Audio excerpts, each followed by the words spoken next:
welcome back to my channel. Thank you for my current subscribers and newcomers. Come on and join the family and push the red subscribe button.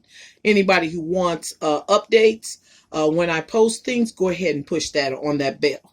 Okay, today we're going to make another one of our good old crock pot one dish meals. And today we're going to feature the yellow rice that has saffron in it, which is very good for you. Okay, what we're going to do is, if you need to know how to clean your meat, I have other videos on there that will show you how I clean my meat. And what I normally do is, be it beef, chicken, or whatever, I'm going to take some turmeric and I'm going to wash it just like as if I'm washing clothes real good, and soak that meat in the turmeric and water for at least 10 or 15 minutes. And then, like I said, go to washing it and rinse it off real good. And that's what I did to this meat, and then I froze it. This is what's called beef knuckle. So if you haven't had beef knuckle, I'm here to tell you that it's very good. It's a good part of the roast to get and eat. And when you cook it, it does turn out very tender. So this meat has already been pre-washed and prepared just for this one dish meal. I do not take the fat off of my meats due to the fact that that fat is what causes that meat to be so tender. Okay? Since these are two small roasts that I've cut it in, I'm going to use both of these because I want this to last a little bit. And then I may decide to use some of the meat for something else. Okay, initially you might not be able to fit the pieces down in the pot. That's okay. Just leave that on for a few minutes, you know, and you'll see it melt down. Once it melts down, then you'll know to start putting your other ingredients in. I'm just going to take a full bottle of water and put that in there. Like I said, this meat has been pre-washed and frozen just so that it can make my meal preparation easier. So you can check out one of my videos on how to wash your meat at another time. All right. So we're going to use some parsley. I've already rinsed off this parsley and set it aside just for this purpose. And you know, we have our favorite chopper that we got from Walmart on standby. Now, sometimes when the stems, I leave in the stems everything, because I think everything has nutritional and medicinal value to it, and parsley is very good for you. I'm not sure about how much parsley that is, but that is fresh parsley. I'd say maybe a half a cup of fresh parsley or cilantro, either one. I like when I'm cooking anything to utilize my fresh herbs and seasonings to add a little more nutrition to whatever it is I'm cooking. Then you just chop that up a little bit more. Now, I am not going to add these ingredients to that meat until I feel like that meat is maybe like halfway done, because I don't want the seasonings that I'm added to it to get lost in the juice. I want them to be very potent when I add them. So see, there's that parsley after I've chopped it up. Now I'm going to go ahead with my rinsed off green pepper, which this is not green pepper. This is poblano. Poblano is a green pepper, but to me it has a sweeter taste to it than your regular green pepper. So I like to use it. You can get it like at the Mexican grocery store, and your regular grocery stores are carrying it too. It's called poblano. I feel like it's not as harsh of a pepper. It has a more sweeter taste to it. So we're going to go ahead and chop that up.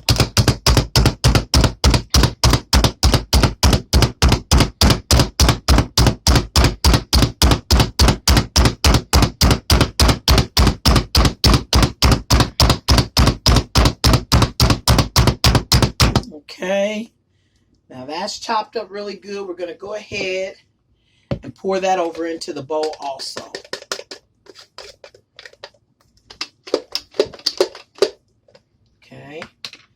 and chop up the rest of this green pepper. So we did use a whole poblano green pepper, okay?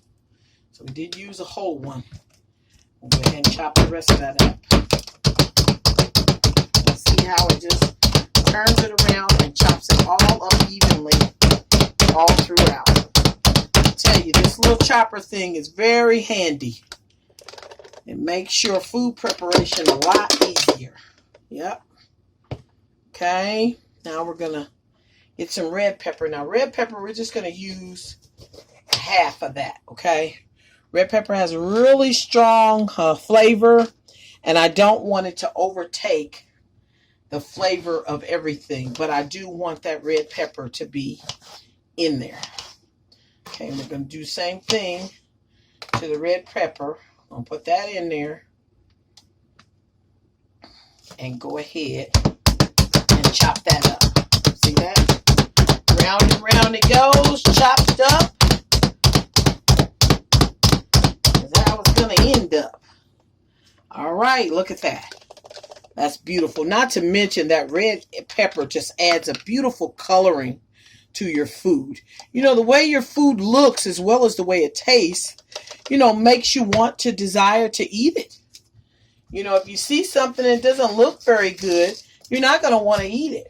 So you want to make sure your food looks just as good as it tastes. Go ahead and peel that off. Okay. Then we're going to cut that in half and cut it again. So this will fit in our little chopper. We're going to also chop that up. Now in this case, we're chopping this up because we're making a one-dish meal. So we want all the flavors to go into the rice and the juices as well as being flavored to the meat. Okay? Now, if we were just cooking our meat, you could leave it in the bigger pieces and it really wouldn't be a big deal because you're only just using it to flavor the meat. But this meat is going to break down as well as the rest of the things in here. And it's going to go into a whole mixture. So this will be a casserole when we're done. And we want the whole casserole to have that nice flavor throughout. Put the rest of that onion in here so we can chop this up. But I'm going to get me something because I'm going to have to clear off this. It's kind of driving me crazy. Yeah, you know I like to keep my area nice and clean. So, yeah.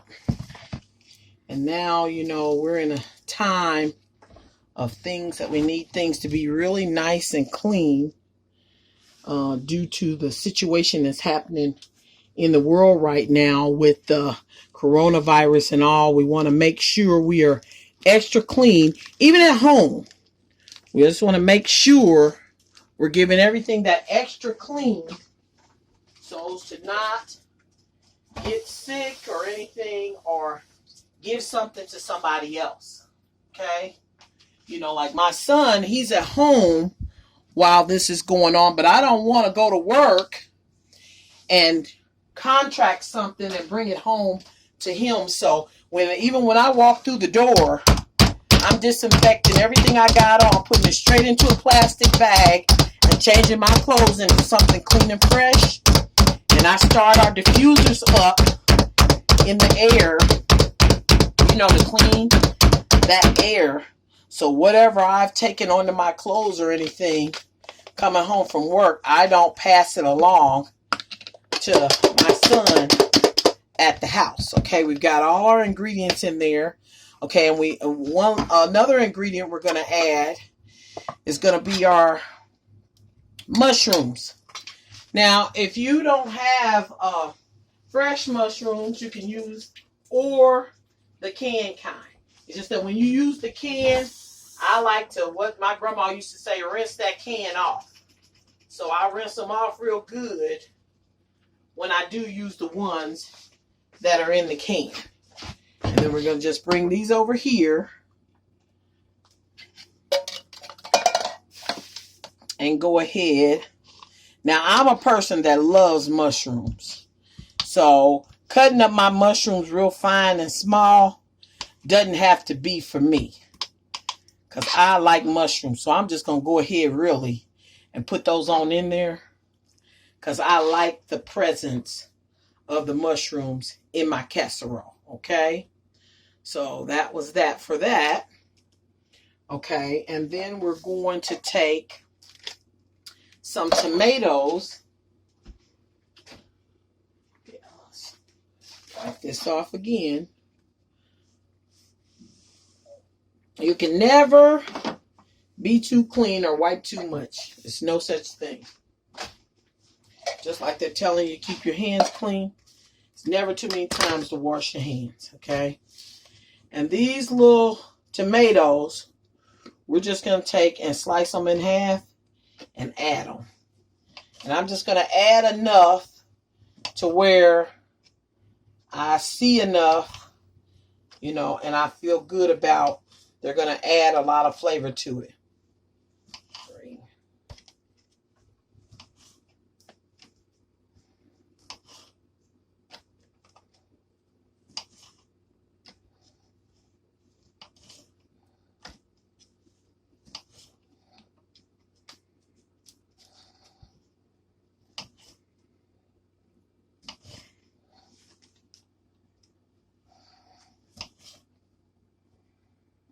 Okay.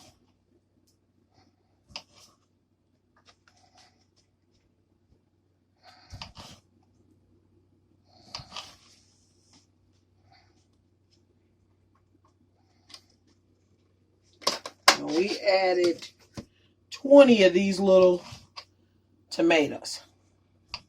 Okay, and we're just slicing them in half and putting them in there. Okay, so that was 20 of those. Okay, and then we've got a can of cream of mushroom soup that we're going to add. And we are going to add a little touch of hot. That's jalapeno pepper that's already been ground up. We're not going to add much. We just want maybe, I say, a teaspoon or so to it. Yeah, just that much. The rest of it can go on back in the refrigerator. Just to give it just a little kick to it, okay? So, let's get rid of the rest of this stuff here. And once again, like I said, we'll wipe it off real good again. Alrighty. Okay. Now, that next thing we're going to do is we're going to add the rice. It's not time to add the rice. So what we're going to do is we're going to let this cook for at least, see that? See how it's sinking down in there already? You can put the top on it already. Okay, that's going to start cooking up really nicely. You're going to put that on high. We're going to let that cook for an hour, and then we'll be back. Like and subscribe. Now look for part 2. Bye-bye.